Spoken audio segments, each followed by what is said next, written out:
আসছো রুগীর শরীরে কোথাও বান টান দিছো? হ্যাঁ আচ্ছা এই রুগীর শরীরে আসছো কেন? তুমি থাকো কোথায়? তোমার সোফার মধ্যে বাবা তোমার সোফার মধ্যে যাই মানে তুমি কোথায় থাকো? এরা তো জানে না বলে, এরা বলে কিচ্ছু জানে না। তুমি থাকো কোথায়? হ্যাঁ জানেন না আপনারা?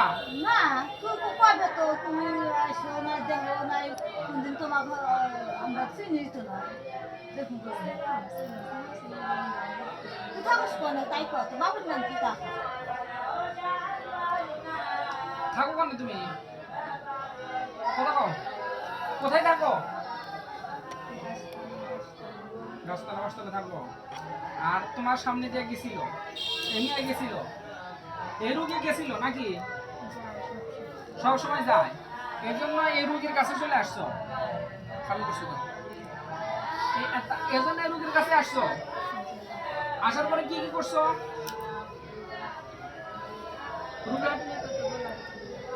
না আমি বিষয়গুলো জানতেছি। আমারে চেনো তুমি? আমারে চেনো তুমি? আমারে দেখছো কখনো? আমারে দেখছো? হ্যাঁ আমারে দেখছো নাকি কখনো? হ্যাঁ আমারে দেখছো কখনো? এখন তো দেখো নাই, আমার সম্পর্কে জানো না। এই ঘরের মধ্যে এখন কতগুলো জিন আছে দেখি একটু কত অনুভব করতে পারতেছো যে ঘরের মধ্যে এখন অনেক জিন আছে? এটা কি অনুভব করতে পারতেছো? অনুভব হচ্ছে না কোনটা? হ্যাঁ জানো না? এই রোগীদের ছেড়ে দিয়ে জীবনে মনে চলে যাবে।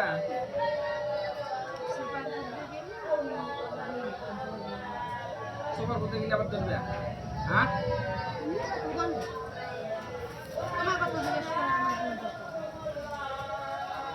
তুমি থাকো বলে তোমার জায়গা কয়া দাও বলি করে ওখান দিয়ে যাই করে নিয়া কোনে থাকো? এরা তো জানে না বলতেছে। এরা জানে? এরা কিভাবে জানে? আপনার জানেন কিছু? যা সত্যি তাই কর। এরা বলে কিছু জানে না। হ্যাঁ সব জানে। হ্যাঁ এরা তো হ্যাঁ বুঝে নাই? তুমি হিন্দু না মুসলিম?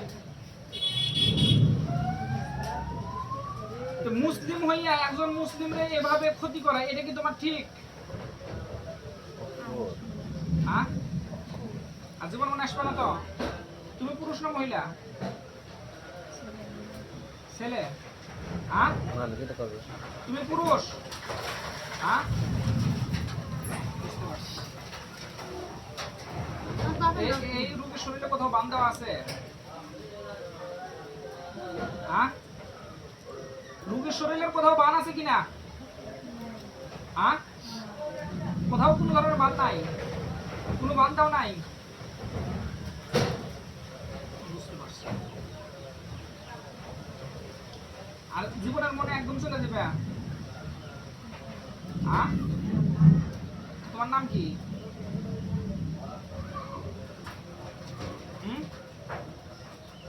তোমার নাম কি? মনে নাই? মনির হোসেন।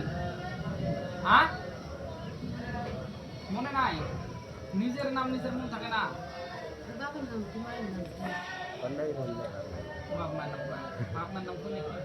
বাপ মায়ের নাম তো কোনো কামের জিনিস না। কামের জিনিস হলো সুস্থতা করার ক্ষেত্রে যা করা তাই, এমনি এখন না তো কিছু না। আমি দেখতেছি যে রোগীর সঙ্গে কোথাও বান্ধ আছে কিনা। রোগীর সঙ্গে কোথাও বান্ধিস? হ্যাঁ হাতে পায়ে বুকে লজ্জাস্থানে কলবে অন্তরে মাথায় কোনো জায়গায় দেওয়া নাই। হ্যাঁ তাহলে এই 4 বছর হলো আইসা তুমি তো কখনো হাজির হও না। হ্যাঁ এই রুগীর ক্ষতি করছো কি কি এটা কও? তোমার সবার উপর দিয়ে গেছে, তুমি কি কি মনে রাগ মিটাইছো এটা কও? কথা কও। এ বলো তাড়াতাড়ি, কি কি ক্ষতি করছো? কোনো ক্ষতি করছো? কোনো ধরনের ক্ষতি করো নাই। তাহলে আজকে আসলে কি হবে? তুমি তো ইতিপূর্বে না আসলে তুমি তো এরকম শরীরে আটা করতে না। তোমরা কয়জন? একাই না কয়জন?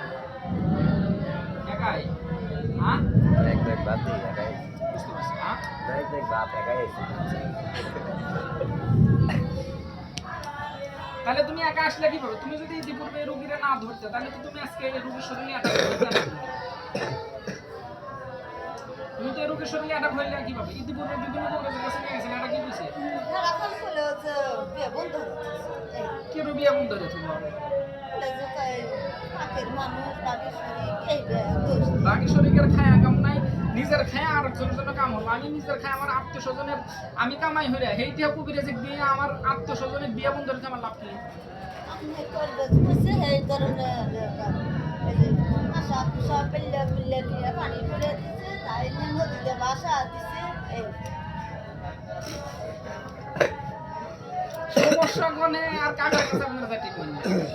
এখন তো বুঝলে, এখন তো বুঝলেন যে সমস্যা ধরার মতো কবিরাজের অভাব। এই গ্রামে আপনি জায়গার কাছে গেছেন, এরা তো কিছুই না, ধারাই নেই আমার কাছে ঠিক নেই।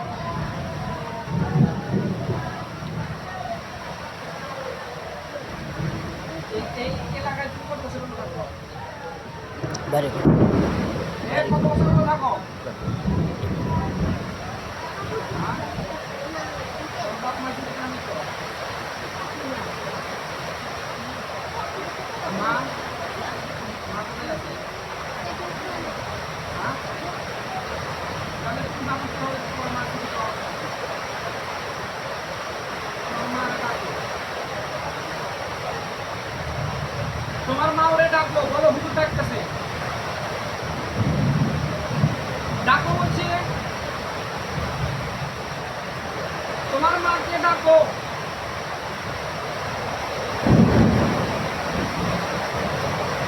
ডাকতেছ?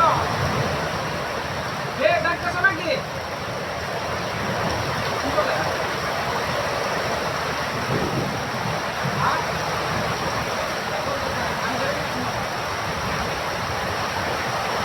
আমি ধরে নিয়ে আসবো নাকি?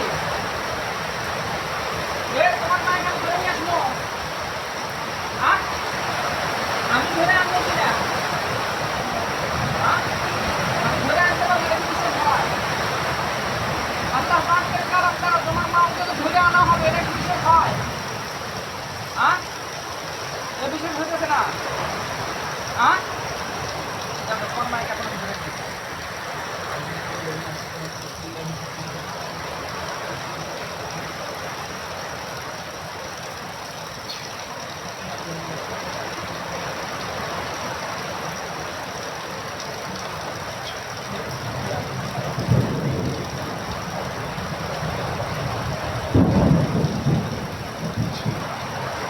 এই আয়াতের মক্কেল কোন আপনাদের বিষয় করা হচ্ছে আল্লাহ পাকের পক্ষ থেকে আল্লাহর আয়াতের বরকতে আমার সুনির্দিষ্ট রোগী শরীরে যেই জিন রয়েছে এই জিনের পিতা মাতা আত্মীয়-স্বজন যারা যারা পৃথিবীর কোনো মানুষ থাকুক না কেন তাদেরকে এখন এই মুহূর্তে আমার সমস্ত রোগীর শরীরে হাজির করানো হোক। আল্লাহ পাকের পক্ষ থেকে আল্লাহর আয়াতের বরকতে আমার সমস্ত রোগীর শরীরে হাজির করানো হোক। আল্লাহ পাকের পক্ষ থেকে আল্লাহর আয়াতের বরকতে, আল্লাহ পাকের পক্ষ থেকে আল্লাহর আয়াতের বরকতে আমার সমস্ত রোগীর শরীরে যে সমস্ত জিন রয়েছে এই জিনের পিতা মাতা আত্মীয়-স্বজন তাদেরকে এখন এই মুহূর্তে আমার সমস্ত রোগীর শরীরে হাজির করানো হোক। আল্লাহ পাকের পক্ষ থেকে আল্লাহর আয়াতের বরকতে এই রোগীর শরীরে হাজির করানো হোক।